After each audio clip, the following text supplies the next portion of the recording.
Assalamualaikum warahmatullahi wabarakatuh. Halo semuanya, perkenalkan nama saya Suci Indah Lestari dengan NIM 2306126216. Saya berasal dari Prodi Teknologi Hasil Pertanian, kelas THPB 2023.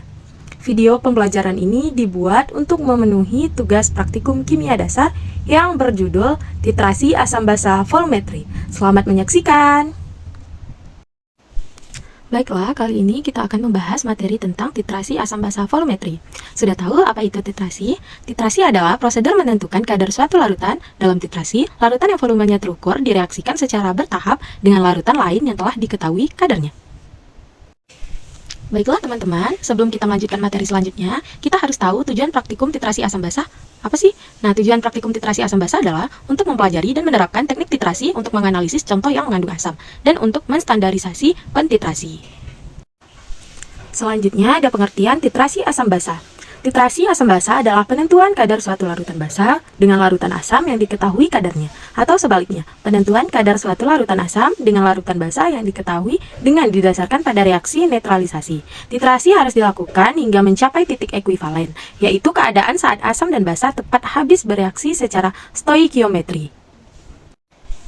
Titik ekuivalen. Titik ekuivalen umumnya dapat ditandai dengan perubahan warna dari indikator. Sementara itu, keadaan saat titrasi harus dihentikan tepat pada saat indikator menunjukkan perubahan warna. Disebut titik akhir titrasi. Untuk memperoleh hasil titrasi yang tepat, maka selisih antara titik akhir titrasi dengan titik ekuivalen harus diusahakan seminimal mungkin. Hal ini dapat diupayakan dengan memilih indikator yang tepat pada saat titrasi, yakni indikator yang mengalami perubahan warna atau trayek pH di sekitar titik ekuivalen.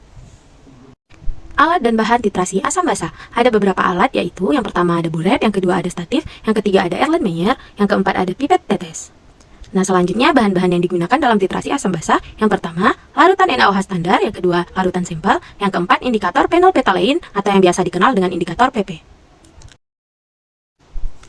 Untuk mengetahui cara pemasangan buret dan percobaan titrasi asam basa, silahkan disimak di video yang ditampilkan ya. Selamat menyaksikan! Penting untuk kita mengetahui bagaimana cara mengubah dan mengatur posisi buret kita, karena itu akan menjamin fleksibilitas kita dalam bekerja. Caranya adalah dengan mengatur dan mengubah statif dan posisi klem. Pastikan keran buret dalam keadaan tertutup. Pasang corong kaca di bagian atas. Lalu dengan hati-hati tuang larutan yang akan kita gunakan ke dalam buret melalui corong bagian atas. Kita tidak butuh banyak, hanya sekitar 5-10 mili.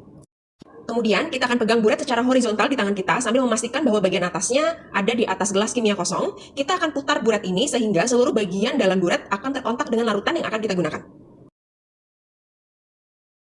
Kemudian, buang sebagian dari larutan yang ada di dalam buret melalui keran bagian bawah, dan sisanya dibuang melalui bagian atas. Dan inilah yang kita sebut dengan pembilasan. Terasi. Kita akan mengisi buret dengan larutan sodium hidroksida. Caranya adalah dengan menuang sodium hidroksida melewati bagian atas buret dengan bantuan corong hingga meniskusnya sedikit melewati titik 0,0 di bagian atas. Kita akan buka keran di bagian bawah dan di bagian atas dia akan turun hingga meniskusnya tepat menyentuh 0,0 mili. 25 mili asam klorida diambil menggunakan pipet volumetrik, kita tambahkan PP dan kita titrasi hingga larutannya berubah warna menjadi pink. Sebelum memulai titrasi, ingat keran harus dalam keadaan tertutup ya. Posisikan buret hingga pembacaannya nanti tepat di level mata kita. Tuang larutan ke dalam buret dengan hati-hati melalui corong dari bagian atas. Ketika sedang mengisi buret, perhatikan apakah ada gelembung udara yang terperangkap di bagian bawah buret. Jika kalian melihat ada gelembung udara, ini harus dihilangkan dengan membuka keran buret dengan cepat dan berulang dan lakukan berkali-kali hingga kalian bisa melihat bahwa gelembung udaranya hilang sama sekali. Pipet juga perlu dibilas sebelum digunakan. Caranya adalah dengan mengambil sedikit larutan yang digunakan, kemudian langsung buang ke dalam gelas kimia. Ambil larutan asam klorida menggunakan pipet volumetrik yang sudah dibilas, kemudian tempatkan dalam labu Erlenmeyer yang bersih. Sentuhkan ujung pipet pada labu agar seluruh larutan keluar secara sempurna. Tambahkan indikator PP beberapa tetes, goyangkan labu agar tercampur, lalu lakukan titrasinya. Perhatikan bahwa saya menggunakan jari-jari di tangan kiri saya untuk mengendalikan keran buret. Posisi ini membuat pengendalian keran menjadi lebih mudah dan juga lebih baik. Lakukan titrasi sambil terus menggoyangkan labu hingga kalian melihat ada warna pink yang muncul dan warna pink itu tidak hilang lagi. Lakukan pembacaan buret sejajar dengan mata dan jangan lupa yang dibaca adalah bagian bawah dari meniskus. Baiklah, sekian penjelasan tentang materi titrasi asam basa yang dapat saya sampaikan. Lebih dan kurang saya mohon maaf. Assalamualaikum warahmatullahi wabarakatuh. Terima kasih sudah menonton dan sampai jumpa.